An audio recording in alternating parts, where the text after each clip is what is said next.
उदारता रखते हैं, अपने जीवन में उदार मन रखते हैं, उस घर में, उस घर का जो जन है, जो वो निश्चय ही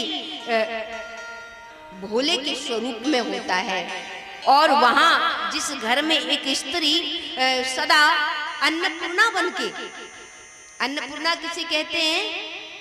जो कोई भी आ जाए लेकिन किसी को भूखा नहीं जाने दे, उसको, उनको अन्नपूर्णा बोलते हैं।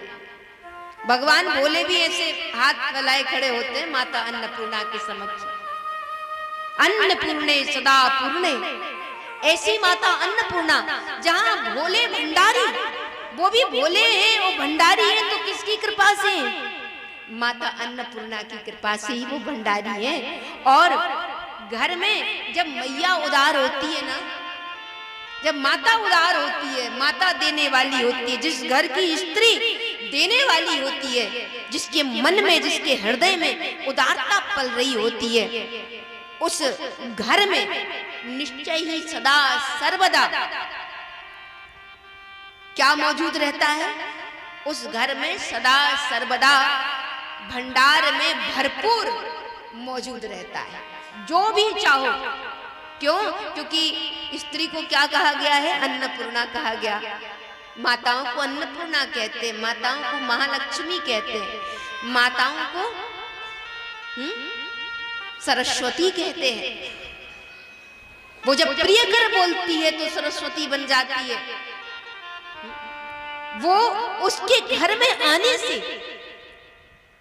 एक माता की, एक स्त्री के स्वभाव से, उसके जीवन से क्या होता है? एक पुरुष का भाग्य 100 गुना बढ़ जाता है।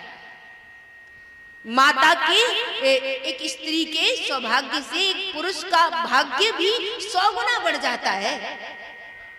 तो घर में अगर मैया उदार मना हो, घर में अगर मैया बड़ी दयालु हो, तो उस घर में निश्चय ही राम राज्य बरसता है, उस घर में निश्चय ही यशस्विता, उस घर में निश्चय ही आनंद बरसता है।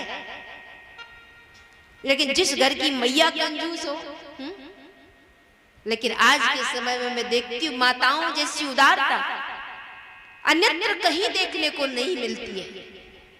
माताओं के पास भले ही थोड़ा हो, लेकिन फिर भी वो उसमें भी धर्म और कर्म करना जानती हैं। ये मैयाओं के स्वभाव में होता है। उन पे अगर 10, 5, 100, 200 हैं, तो वो उसमें से भी 10, 5 धर्म के लिए, और किसके लिए? दान पुण्य के लिए, और किसके लिए? बोले अच्छे कार्यों के लिए वो अपना हाथ खोल देती हैं। तो जिस घर की मैया का ऐसा जीवन हो, तो सौभाग्य वहां क्यों न कर हो, क्योंकि सौभाग्य एक स्त्री से ही होता है। घर का भाग्य जो ऊंचा उठता है, वो घर की स्त्री से ऊंचा उठता है।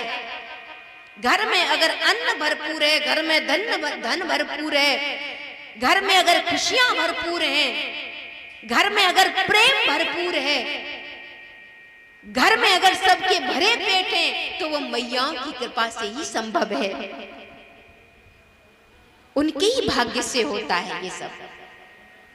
तो भले ही पुरुष को क्या कहा जाता है? पुरुष का तात्पर्य पुरुषार्थी, जो पुरुषार्थ तो करता है, मेहनत तो करता है, कार्य तो करता है, कमाई तो करता है, लेकिन उस कमाई को, उस धन को धर्म के रूप में कैसे परिणत किया जाए, ये हमारी माताएं जानती हैं।